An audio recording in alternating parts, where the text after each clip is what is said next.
Boker Tov, nous sommes le 24 avril 2018, le 9 Iyar 5778. Daniel Aïko micro, David Amara à la technique. Heureux de vous retrouver ce matin pour une nouvelle heure d'actualité sur Studio Kalita. Une heure d'actualité que nous allons débuter dans quelques instants. Après les premiers titres donc, de cette actualité, vers 8h10, nous serons en ligne avec le colonel de réserve Meir Dahan, qui est spécialiste militaire, expert en matière d'écoute en particulier, avec lequel nous reviendrons sur l'élimination par des inconnus, dirons-nous, du docteur Fadi El-Bach en Malaisie samedi, un des chefs du Hamas, ou en tout cas un des ingénieurs du Hamas qui a été donc éliminé dans des circonstances en tout cas tout à fait exceptionnelles, donc samedi, et nous parlerons également avec lui des intentions iraniennes en Syrie. Vers 8h25, Eliana Gurfinkel nous présentera sa chronique Un jour notre histoire. Vers 8h35, je vous présenterai la revue de la presse et des médias israéliens de ce matin, et vers 8h45, nous serons en ligne avec le docteur Dov Maimon qui commentera cet étonnant projet étonnant et détonnant de l'Aliyah Metz, de cette communauté juive de Metz en Lorraine, qui semble encourager les juifs, et en particulier les juifs parisiens qui ne se sentent pas en sécurité dans la capitale, à venir s'installer à Metz. Nous en parlerons avec le docteur Dov Maimon. Pour l'instant, les grands titres de l'actualité de ce matin. Le Premier ministre Binyamin Netanyahou a déclaré hier lors d'une cérémonie à l'occasion du Yom Ha'atzmaut au centre Begin, une cérémonie réunissant ambassadeurs israéliens à l'étranger et ambassadeurs en poste en Israël, que la position d'Israël à propos du nucléaire iranien n'a pas changé. Nous ne permettrons pas à un régime qui aspire à nous détruire de détenir l'arme nucléaire. À propos de l'accord de Vienne signé le 14 juillet 2015, le Premier ministre israélien a souligné que cet accord n'apportait pas de solution aux problèmes posés par les missiles balistiques iraniens, capables d'être équipés d'ogives chimiques et donc nucléaires. Et selon lui, il faut donc l'annuler car il permet à l'Iran d'ouvrir librement la voie en vue de la création donc d'une réserve d'armes chimiques et nucléaires.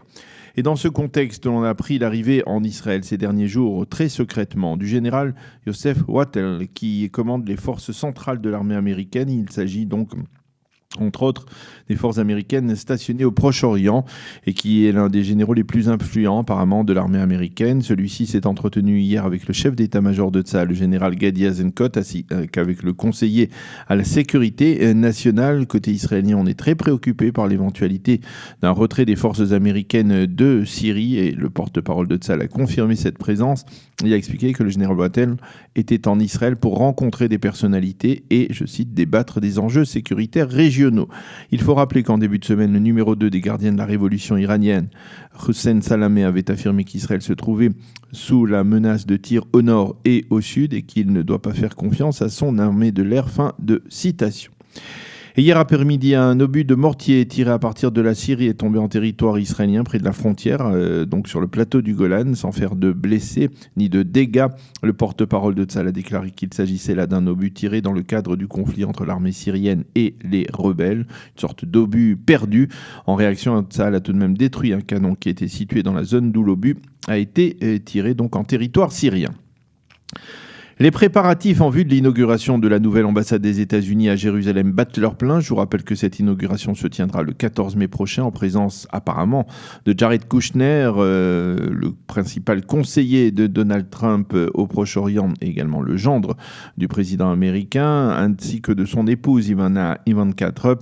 Et dans cette perspective, les forces de sécurité israéliennes sont en état d'alerte. Il a été décidé de déployer des renforts de troupes et de policiers dans les zones à haut risque à Jérusalem, afin d'empêcher toute manifestation violente contre cette inauguration, également en perspective de la Nakba, ce que les Palestiniens appellent la catastrophe qui marque pour eux la création de l'État d'Israël, donc, et qui sera marquée par les Palestiniens le lendemain, le 15 mai prochain.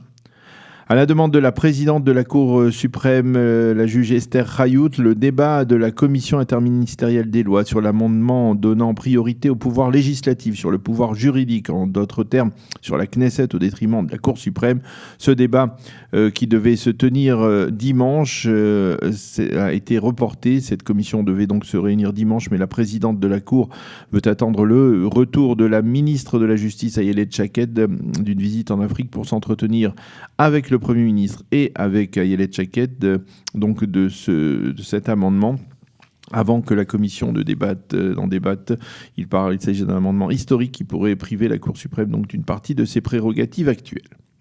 La météo, le temps est très instable sur le territoire israélien. Aujourd'hui, il fera très chaud et sec. Et demain, c'est le retour de la pluie. Changement de décor total avec de la pluie, des averses, des vents forts et même des risques d'inondation.